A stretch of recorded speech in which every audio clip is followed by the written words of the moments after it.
For this example, we're going to work off of a challenge that you might run into. The possibility exists that you may not be able to see the factorization of a denominator.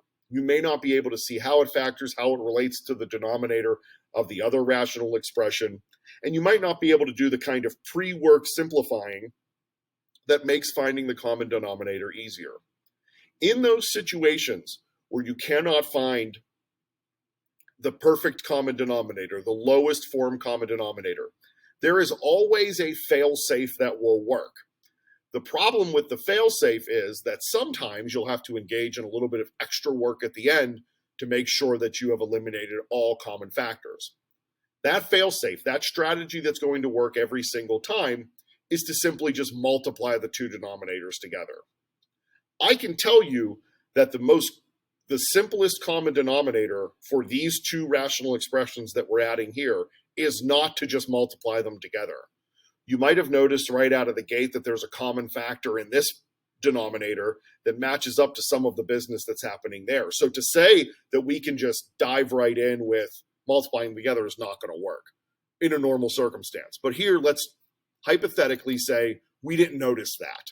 So we're going to work off of the common denominator that is just the two denominators multiplied together, which will always work. Might require a little bit of extra work and extra simplifying at the end, but it will work. So for our first fraction, we're going to change our denominator to be the product of the two denominators, which means my numerator is also going to have to get that second denominator. And then the same thing for the second fraction. We're going to go with that new common denominator, but that numerator is going to need that extra 9x squared.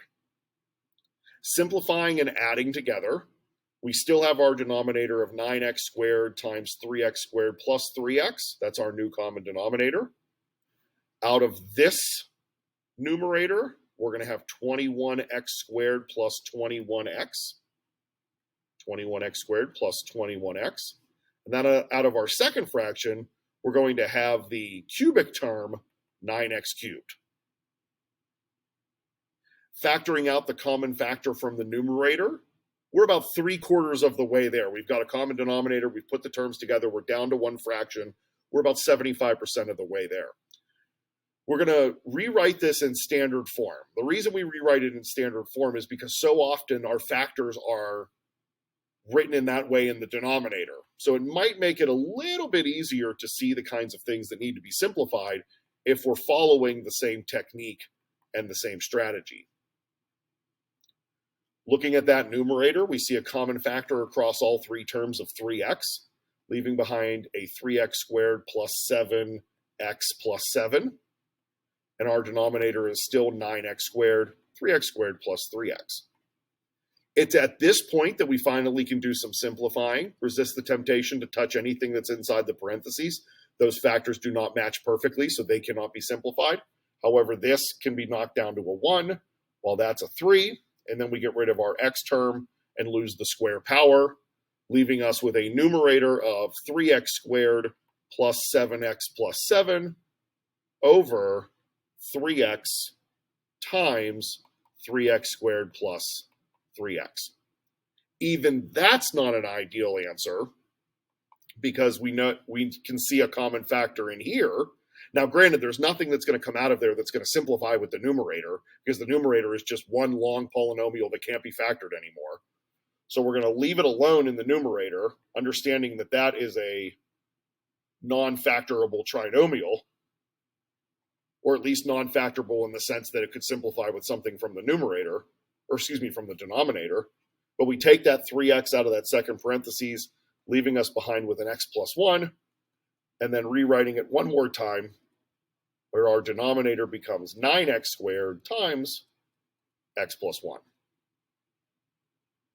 So if we miss at the very beginning that there was a common denominator that was, quote, smaller than what we were looking for, than the one we used, I should say. The one we were looking for was smaller than the one that we used. It seems to me that you should anticipate some extra weird little simplifications. This should not have been this complicated of a simplification. Some of it was because we changed the numerator into standard form.